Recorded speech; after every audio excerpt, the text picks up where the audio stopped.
Good morning. Good morning, everyone. Welcome to the 2021 Virtual Fall Prevention Forum. My name is Selfa Saucedo, and I will be your moderator for today's forum. We have a great event planned, and we're happy that you can join us. I'm going to do a couple of housekeeping before we begin. Typically, this is our English forum with Spanish translation available. So I'm going to ask now if there is anybody that is with us today who would need Spanish translation, if you could please click on the Q&A button located at the bottom of the screen, letting us know that you would like to have Spanish translation available. We would appreciate that, and we're happy to do that. Bienvenidos a nuestro foro virtual para la prevención de caídas de adultos mayores en el año 2021, patrocinado por la agencia en el área de envejecimiento del condado de Ventura. Típicamente este foro se da en inglés con interpretación en español. Le pedimos que si por favor necesita interpretación español, que haga clic en el botón abajo de su pantalla y que indica la Q y la A para hacer preguntas, para dejarnos saber si necesita interpretación en español. Les voy a dar unos minutos, unos segundos para que encuentren el botón en su pantalla y hagan clic en el botón Q y A, indicando que necesitan interpretación en español. I'm going to give a few seconds for you to find the Q&A button at the bottom of your screen, letting us know that you would like Spanish interpretation.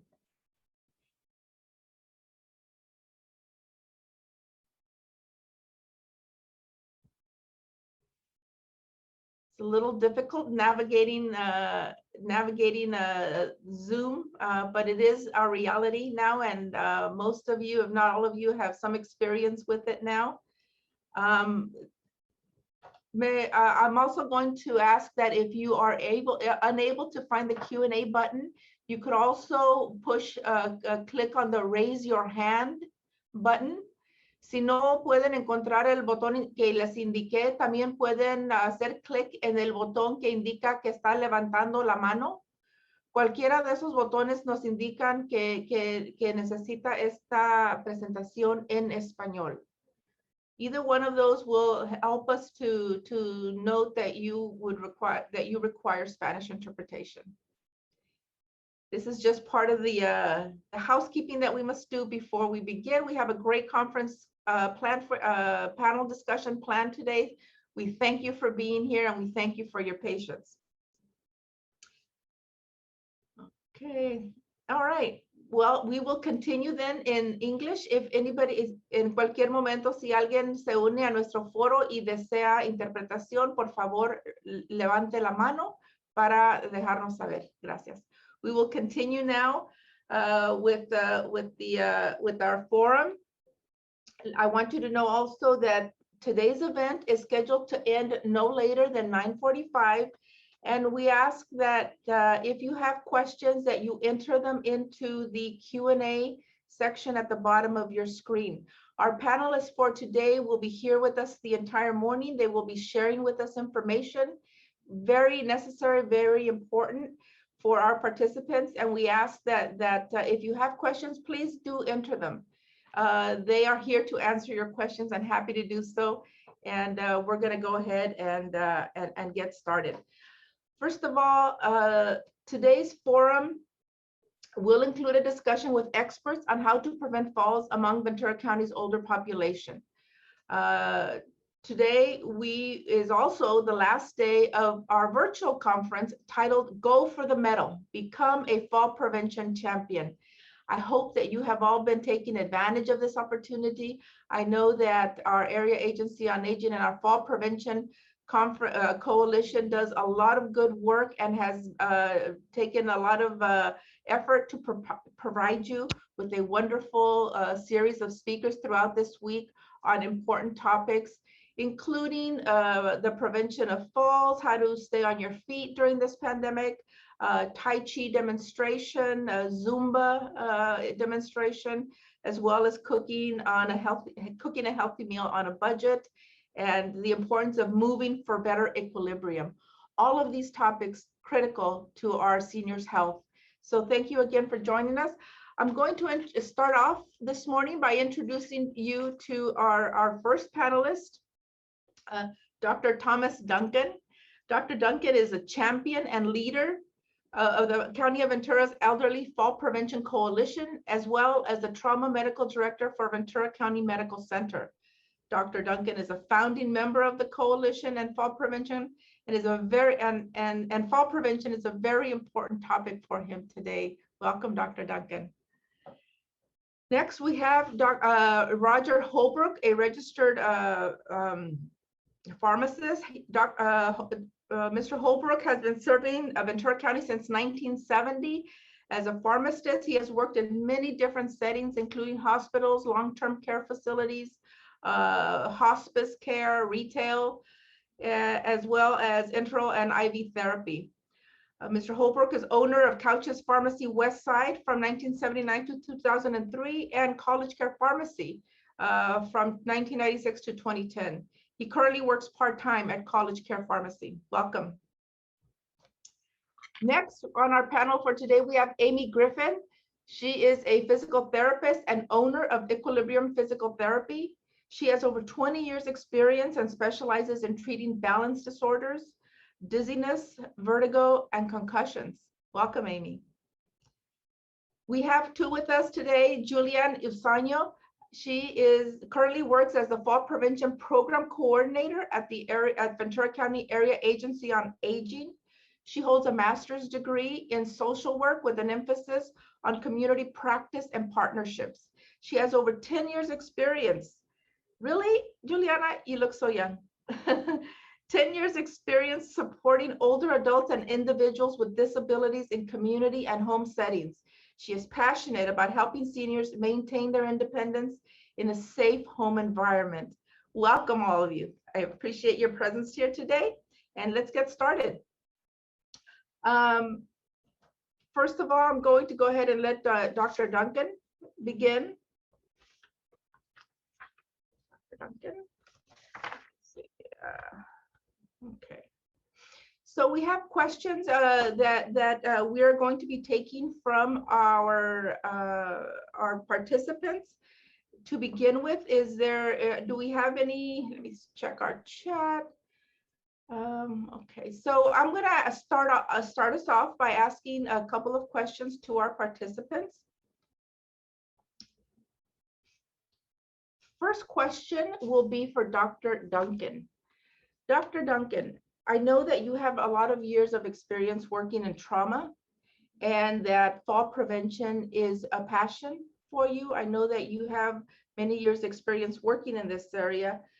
So one of the questions that we are getting here today goes as follows. Does dehydration contribute to fall risk? And how does this happen? What does dehydration have to do with falling? Well, thank you, Selfa, and I'd like to thank the Fall Prevention Coalition for giving me the opportunity to be a part of this program. The risk of falling are great with dehydration, and the way that works is when you're dehydrated, it means you've lost some fluid either through sweat or diarrhea or some other method of losing volume in your blood vessels. In that respect, you don't have enough blood flowing around that causes your blood pressure to drop. As such, you end up getting dizzy and then you can fall. For example, if you're in a sitting position and you stand up, generally you get your blood pressure drops a tad bit, but if you're dehydrated, it drops a lot. And in that respect, you can fall and either hit your head on anything around you, either a dresser or a chair or even the floor, and have a bad injury or even injuries to your chest or your ribs or your arms or your legs. So that's the way it works. And that's why we advocate having hydration. Hydrate yourself, drink water and other liquids to be able to maintain your blood pressure. Thank you. As a follow-up question, Dr. Duncan, falls are not something that you might think would show up in an ER room. We fall, we get up, and for the most, we don't give much thought. Why is fall prevention such a special topic among our senior population? Well, it's a special topic because when people fall, it can change their lifestyle altogether. If somebody falls and comes into the emergency department, they could have injuries such as a minor injury to their arm or leg without any broken bones, but they can have severe injuries such as a broken bone in the arms or the legs or pelvic fracture or even a bleed in the brain and can require surgery for that. Sometimes these individuals tend not to come off a life support machine because the injury is so bad that they have to be eventually transitioned to what's called comfort care and may not make it out of the hospital. Some patients traditionally will go to a skilled nursing facility before they end up going home. At least 50% of those that come in as trauma patients from falls don't go to their homes directly after leaving the hospital. They have to transition to that skilled nursing facility initially or a rehab facility. So it changes the dynamic of the individual, and it usually brings out the age in that person, because even if you're a spry 70-year-old, if you take a fall, it truly brings out your age because the injuries are so devastating. And that's the reason why it's so important to gain enough strength to maintain your balance to prevent falls. Thank you. Very important information. I hope that those listening will take heed and put a lot of the recommendations from today's panel discussion into practice. We're going to give contact information at the end of today's forum, so hopefully those of you listening in will know who to contact with questions. Thank you, Dr. Duncan. The next question is for Mr. Holbrook. I see so many one of the questions that's coming in is somebody saying that they see many doctors and that they have many prescriptions. How do they make sure that they are not taking medications that are doing the same thing? You know, how you might want to take yourself off mute in response. And the question is, how do I make sure I am not taking medications that do the same thing? Well, a good way to check on your medications is to call your pharmacy and speak to the pharmacist and ask him any questions you have that might affect, like, well, there are several classes of medications that can affect your performance in terms of falls. Tranquilizers, antidepressants, blood pressure medications, diabetic medications, and the list gets larger. So you can speak to the pharmacist and ask him. It's important that you keep track of how you feel once you start taking a medication. Dr. Duncan spoke to the fact of orthostatic hypotension. That happens a lot with medications. Your blood doesn't stand up with you. So you can talk with the pharmacist and go over your medications, and he can advise you as to things you can do to lessen the risk of a fall. So that kind of was going to lead me into my second question, and you've kind of alluded to it already, but can taking specific medications or multiple medications make me more prone to falling? Yes. Actually, you can think of medications as either increasing the effect of the body normally or decreasing it. So they're stimulants or depressants of the body functions. So if you have several medications that are depressing the normal body function, that will make you more prone to falls. And so anytime you have multiple medications, you should look for interactions and multiplication of side effects. Thank you. Thank you. That's very important information. I know that I have elderly folks as well, and I am always worried about their medications and falling. So thank you for that information. Can I add to that, Selfa, please? Yes, yes. Yes, in terms of the medications also, I think when an individual goes to see their primary care provider, and they should see them at least twice a year, they should look at the medications, have the primary care provider compare them, because there are times when an individual goes to an emergency department or an urgent care center to get prescribed medication, and then it ends up being a duplicate. So they're taking multiple medications, such as a blood thinner, and it causes their blood to be so thin that when they fall, it becomes a catastrophe. So medication list should be looked at by the primary care provider. In addition, when somebody is admitted to a hospital, we have what's called medication reconciliation. So when they come in, we look at all the medications, have it placed in their medical records, and when they're being discharged, the medications that end up being duplicates should be taken off, and they should be given only one of those medications, so it doesn't become a problem down the line. Yes. Wow, that is important information to know. I would add one more thing too, if I could. If you get your medications all in one place, I think it's a good suggestion, because then the pharmacist and the doctor can access the list of your medications and advise you. You can just, if you're going to go to the doctor or going to go to the hospital, you can ask your pharmacist to print out a list of your medications, and then you've got everything there. But also, as they fill prescriptions, if they have them all, they'll check for interactions. Okay. So That's really good to know. My parents, there's 5 siblings, and we all take care of my parents at one time or another, picking up meds, taking them to the doctor. So having that list from the pharmacist from one place, it sounds like a very good suggestion, so that we all know what my parents are taking. Right. That's a very good suggestion. Thank you for that. My next question is for Amy. So Amy, there's a couple of questions that are interesting to me, and I think that are important to our listening audience. So what is the difference between seeing a physical therapist and just going to the gym on my own? Well, physical therapists, they provide treatment for a various number of things. There's niche practices like mine that focus on balance rehabilitation. Physical therapists direct their care towards their patients based on evidence. It's evidence-based practice, based on treatment modalities that have a known positive outcome. We're more than glorified, athletic trainers. We're actual doctors of physical therapy. We have to go through extensive graduate school training to be able to work with the patients that we work with. We're very specialized, many of us are these days very specialized.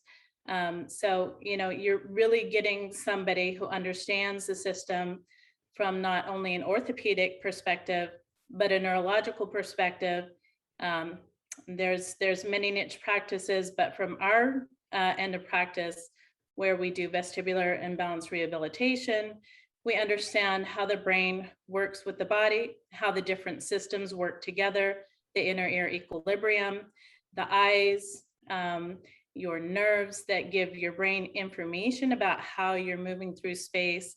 All of those things are something you have to have extensive knowledge and know the evidence-based practice guidelines to get the most outcomes that you can get for your patient, for them to maintain independence or even gain better function in life and prevent falls.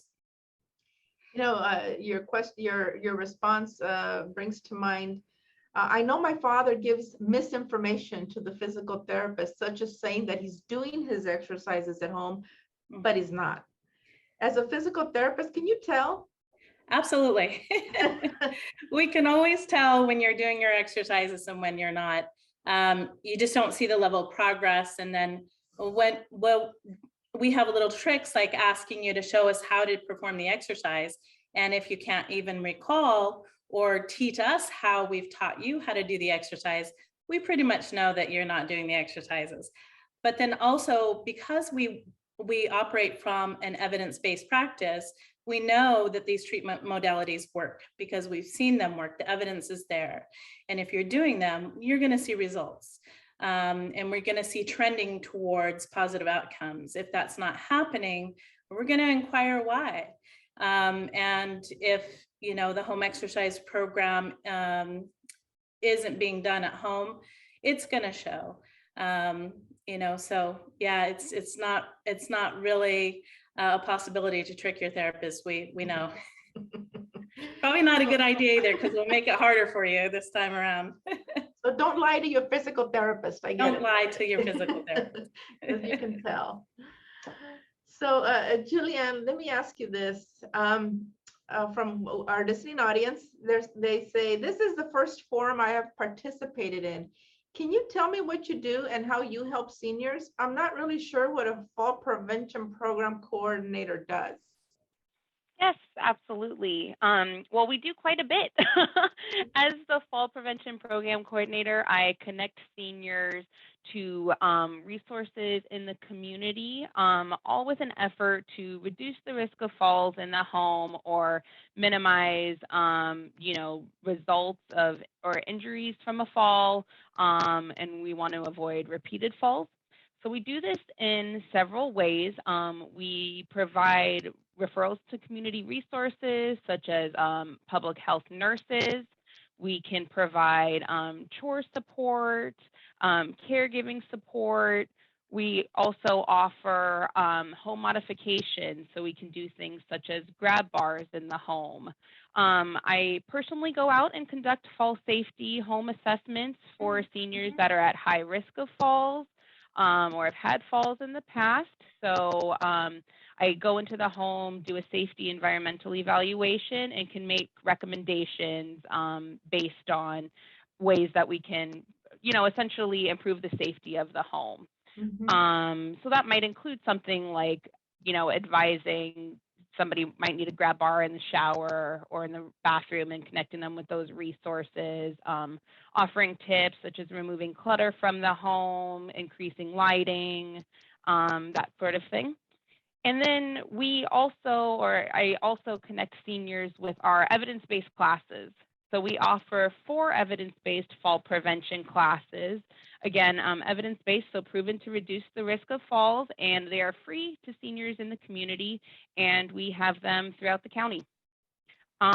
Basically, you know, the services are provided based on an individual's needs. So sometimes I'll have calls and somebody might say, you know, I'm concerned about my mother or my father, they're getting more weak, you know, kind of what can you do? And so we make an assessment based off of each individual needs and connect them with specific resources for them. Oh, well, let me ask you this then, kind of along with what you just said. Are there resources to assist with construction of modifications of my home to make it safer?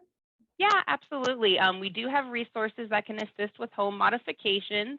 Again, services are based on the individual's needs. So the best option to learn more would be to give us a call.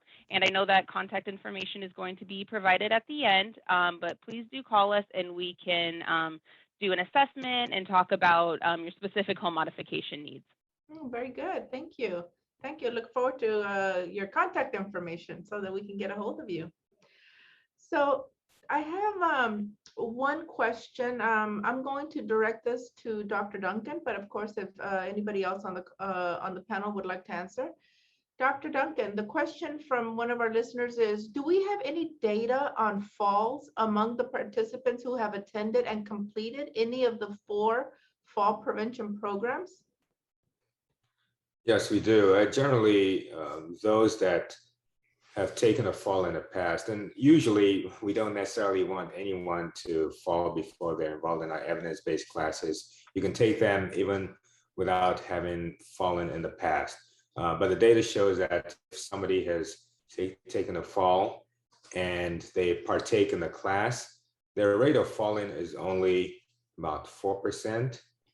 Again, but if they've taken a fall and they do not participate, then that number is closer to 20%. So those are the numbers that we have thus far in our fall prevention classes or evidence-based classes. And that's real data for those in Ventura County. So that's good to know how we do locally. Thank you. My next question, I'm going to go back to Roger Holbrook. My grandmother sometimes decides that certain medications aren't helping her, and she just stops taking them. In my culture, which is Hispanic, it's common to just say, I don't need that. I know the doctor prescribed it for a reason. Have you run into this? And do you have any suggestions for how to get my grandmother to take her medications? A hard one. Happens frequently. Usually the only thing that's particularly helpful is to talk with them about what they were feeling before or what got them to the doctor to get this prescription, and identify what it was they wanted to take care of or change. Mhm. Once you identify that, then need to talk to them about, well, what did you experience on the medication that makes you not want to take it? Or have you still had the occurrence that you wanted the doctor to treat while you've been on medication? And see if you can't get enough of their history to know why it is that they're thinking they don't need to take it anymore. And then just explain to them again how the medication works and how you can do better if you take your medicine. I have a follow-up question, actually, Selfa, for Dr. Duncan on this. In my physical therapy practice, we see this commonly. And one of the things we try to explain to the patient is there's side effects when you immediately stop a medication. Dr. Duncan, can you speak to what kind of side effects and how that can affect a patient and their potential for falls if they suddenly stop a medication? Mhm. Good question. Yes. Yeah, sometimes when you stop a medication all of a sudden, such as the blood pressure medicines or the antihypertensives, you can see a sudden rise in your blood pressure, and that can cause you to get out of sorts, such as, get dizzy and you can fall. Or there are times in which, you stop taking medications. They're called beta blockers, and they lower your heart rate and also your blood pressure. And if you stop taking those, all of a sudden your heart rate goes way up, and that could also cause you to have side effects such as getting out of sorts and falling. But I also had a suggestion or something to add to what Roger mentioned in terms of coaxing people to take their medication. For those that have Alzheimer's or dementia and are really stubborn every once in a while, because my mom has Alzheimer's and sometimes she wants to partake in activities, sometimes she doesn't, and it's a struggle every once in a while. So family involvement and caregiver involvement to coax them to be able to take the medication is something that goes a long way, because occasionally they want to do whatever they want to and they have their own agenda. And no matter what anyone tells them, they're going in one direction without stopping. Thank you. That's so true. It's very difficult sometimes to convince our elderly folks why they should take their medicine. So thank you for that information. I think it's valuable information to share. My next question, I'm going back to Amy, and the question is, what is the best way for me to get out of a chair to avoid falling if I have weakened leg muscles? That seems to be a common situation. What can you tell us, Amy? Well, the first thing you can do is scoot towards the front of your chair, because the less you have to lift off the chair, the more doable it's going to become. The next thing you can do is you can stagger your feet a little bit. 1 foot, in back a little bit, 1 foot in front. Then you can also rock forward a few times, forward and back, to gain momentum. That momentum will help you when you go to push up. If you are in a chair with arms, you can use your hands to push up on the armrest of that chair, or you can put your hand in the middle of the seat if there's no armrest there. You always want to shift your body to where your nose goes over your toes and then you want to push up with your legs. A lot of people rely on their arms, but if you have the perspective of what's bigger, my arms or my legs, you can see that the legs are going to dominate. So always make sure you try to push through the ground with your legs as you push upwards to get yourself in standing. And one of the reasons why I ask my patients to move forward towards the front of the chair is because oftentimes what I see is when a patient stands up, their knees push against the back of that chair, which set them off balance forward. So that's why it's helpful to move forward as well in the chair, so that when you stand, you're not fighting against that chair on your way up. Yeah, I'm visualizing how I would do that. So actually, that's a good point. Visualize before you attempt this, right? And then Yes. follow that. So thank you for that. You're Thank welcome. you for that. Can I add on to what Amy just said? Yes, Yeah. of course. No, in terms of when somebody is about to take a fall, normally when you're falling, the natural instinct is to put your hands out. Right. And usually people get fractures at their wrist. And you can imagine trying to stand up from a sitting position when your wrist is fractured. And that's where the physical therapist comes in tremendously to help you out, because it's so difficult to maneuver getting up from a sitting position when your wrists are out, particularly if both of your wrists are broken. So that's something that we want to prevent, obviously, because when you're not able to do things on your own, your lifestyle changes. And those that are more private end up losing that dignity, because now they depend on people to wipe them up when they go to the bathroom and feed them and do things that they normally would do on their own. And I'd like to add to that, if I can, Dr. Duncan, thank you for that.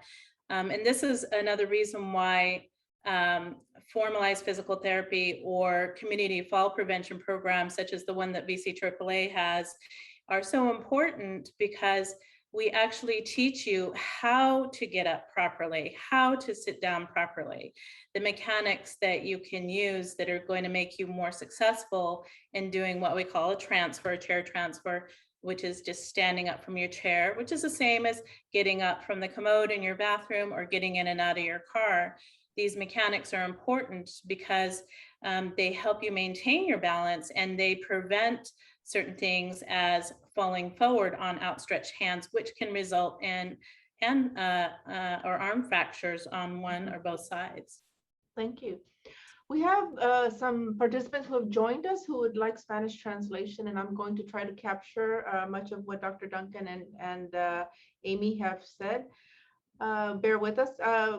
Tenemos participantes que que están con nosotros y que desean esta información en español. Voy a hacer lo posible por traducir lo que el doctor Duncan nos acaba de informar. Su comentario del doctor Duncan es que muchas de las personas de tercera edad, cuando sufren una caída, tienden a poner sus manos primero, y esto puede resultar en quebradura de la muñeca, quebradura de los brazos y otras lesiones más graves. Es por eso tan importante que aprendamos a levantarnos de la silla, de estar sentados, de aprender a cómo levantarnos con precaución para evitar y prevenir que nos caemos. Las caídas son una causa muy frecuente de visitas a la sala de emergencia entre las personas de tercera edad, y queremos hacer lo posible para evitar esto. Nos dice Amy Griffin, que es una terapeuta física, que su programa ayuda a las personas en su tercera edad. Nos ayuda con maneras prácticas de cómo levantarse, cómo tomar en cuenta su equilibrio al levantarse, y cómo posicionar su cuerpo también para evitar la caída. Es por eso que la información que nos están compartiendo ahora es importante, de no solo hacer preguntas y escuchar, pero buscar información adicional a su agencia para que nos dé información y que nos ayude a practicar cómo levantarnos con precaución. Thank you for that. Thank you, Amy. Thank you, Dr. Duncan. I have another question for Juliana. Una pregunta para Juliana. The question is, How important are shoes and proper footwear in preventing falls? La pregunta es, ¿qué tan importantes son los zapatos y el uso de zapatos apropiados en la prevención de caídas? Shoes and proper footwear are very crucial in preventing falls. If you were to attend our Stepping On class, which is one of the evidence-based classes we offer, there's actually a whole curriculum piece on this. But essentially, it's important that your shoes fit well and that they have proper tread to avoid slipping. If you wear shoes that are too large, they can easily get caught on something. If you're trying to hurry, you can slip out of them. I actually did a home assessment for an older gentleman a few months back, and his fall was a result of his shoe. It was too old, so it didn't have proper tread, and unfortunately, he slipped and fell. So again, the shoes can be really crucial in preventing a fall. It's something simple that everybody can kind of check to make sure your shoes fit. Good, very good. La pregunta, ¿qué tan importantes los zapatos? Los zapatos son, según Juliana, los zapatos y el uso de zapatos apropiados es crítico en la prevención de caídas. Una de las causas más frecuentes que una persona se cae es cuando los zapatos no le quedan apropiadamente. Si están muy grandes, se puede tropezar, se le pueden caer al caminar y es importante que tengan bastante, que estén fuertes los zapatos de abajo para evitar que se resbalen. ¿Verdad? Que no estén tan lisos los zapatos que le puedan causar resbalarse. Esa es una de las causas principales de las caídas cuando los zapatos no le quedan bien. Por eso que nos recomienda que usemos zapatos que nos queden y que no se nos vayan a caer. Thank you, Juliana. Ahora, now I have another question for Dr. Duncan. Dr. Duncan, is it okay for me to use my husband's old walker since he uses a cane now? La pregunta es la siguiente. ¿Está bien que yo use la andadera de mi esposo siendo que él usa un bastón ahora y no la necesita? No, I don't think it's okay to use somebody else's walker, particularly because it has to be raised to a certain height to function properly. But the physical therapist will show you exactly where it should be positioned for an individual's height so that it works properly. And I'll have Amy expand on that some more because I think that's really critical because people pass items from one to the other because I mean some don't have the ability to afford it, but in that respect you have to have an expert look at it and ensure that it's working appropriately for you. And by the way, if you're going to use a walker, make sure you get tennis balls to place on the back end of it so that when you're walking you aren't dragging it on the floor or the ground and creating that squeaking sound that drives everyone nuts. Thank you. La respuesta del Dr. Duncan es no. No es apropiado que usar las andaderas de otra persona.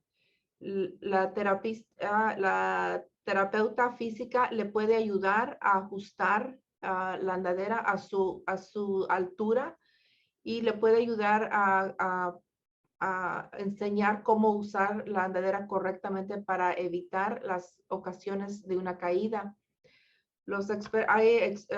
Ellos son expertos en ayudarle a ajustar la andadera a su tamaño, sus necesidades. Importante que ya se entiende de que quizás no puedan comprar una andadera específicamente para usted, pero importante que si va a usar la andadera de alguien que le pida ayuda a una terapeuta física para ajustar la andadera a su estatura. Es importante, nos recomienda el Dr. Duncan poner pelotas de tenis en las patitas de las andaderas para que no rechineen cuando camina. Esa es una causa de frustración, del ruido que hacen. Entonces se puede poner las pelotas de tenis en las patitas de las andaderas para evitar ese ruido. Amy, did you want to add something? Sure. I think the take-home message there that Dr. Duncan says is to check with your physical therapist. We all understand that for convenience purposes or financial purposes, that it may be something that we want or need to do is to use another family member's walker. And so the recommendation is to, go to a physical therapist, take it to any physical therapist that you're going to currently, and we will check the size. I've had patients come in with their husband's walkers and the walker is far too tall for them and there's really no way we can adjust it down. They really need to be at a certain height so that they can push down on the walker and prevent a fall, a certain width, and we can check those things and make sure everything's working properly so that they can actually do what they're intended to do and help prevent a fall. Thank you. La respuesta es así. Muchas veces cuando usamos las andaderas de otra persona, quizás estén demasiado alta o esté demasiado ancha y no es apropiada para la persona. Y esto puede ocasionar una caída y eso es lo que queremos evitar. Una terapeuta física puede ayudar a modificar y a enseñar cómo usar una andadera correctamente para ayudar, para prevenir las caídas. Thank you for that, Amy. Very good. So we're kind of nearing the end of our panel discussion, and I have one more question pressing, I think, for our registered pharmacist. Besides getting my prescription refilled, what else can I get from a pharmacy? You should be able to get quite a number of things. We mentioned previously the information. The pharmacy really should be a good source of information about your medications. Of course, the pharmacist doesn't see the results that the doctor does, so he can't advise from that standpoint. The doctor sees the results and is the best one to speak to that. But there's a lot of information that the pharmacist can provide the patient to encourage them in their medications. There are, as have been mentioned by others, all kinds of helps that can be used in the home. Many pharmacies today carry home health care aids, the walkers, wheelchairs, braces, supports, safety bars, ostomy supplies, incontinence supplies, and so forth, and even beds. But there's also people who can't tolerate a medication in a certain way. Maybe they can't take oral meds. It could be made into creams and suppositories and other forms. So a compounding pharmacy can be a good source for help with medications. I think that's about all. Good. Well, that's plenty. La respuesta del farmacéutico es que la farmacia le puede proveer varias cosas, además de su medicina. De hecho, que el farmacéutico no puede ver los resultados, pero ciertamente los resultados de su medicina, ¿verdad? Porque se las toma en casa, pero la farmacia y el farmacéutico le pueden ofrecer información, le pueden ofrecer ayuda para cómo mejorar el ambiente en su hogar para que sea más seguro. Le puede informar sobre las andaderas. Las andaderas se pueden conseguir en la farmacia, además de otros equipos, cosas que se venden en la farmacia para agregar en su hogar cosas que le pueden ayudar a prevenir las caídas. Los farmacéuticos también le pueden ayudar en el sentido de que si se le receta alguna medicina y no la puede usted tolerar bien, esa medicina se puede convertir en otras cosas, tal y cual crema que se puede usar en lugar de una pastilla. Entonces, haga preguntas de su farmacéutico, pregúntele si tiene alguna pregunta sobre su medicina o si no puede tolerar ciertas medicinas, él le puede informar sobre otras opciones. Thank you very much, Mr. Holbrook. I appreciate that. So we are at the end of our panel discussion and the end of our virtual forum. I want to thank all of our panel experts, Dr. Thomas Duncan, Roger Holbrook, Amy Griffin, and Julianne Usaño. Thank you for sharing your experience and your knowledge with us. We know that falls are one of the main causes of injury, illness, and even death among older adults. Thank you for showing us what we can do to prevent falls and maintain our independence. I wanna say good day to everybody, and thank you for being with us. Take care and have a great day.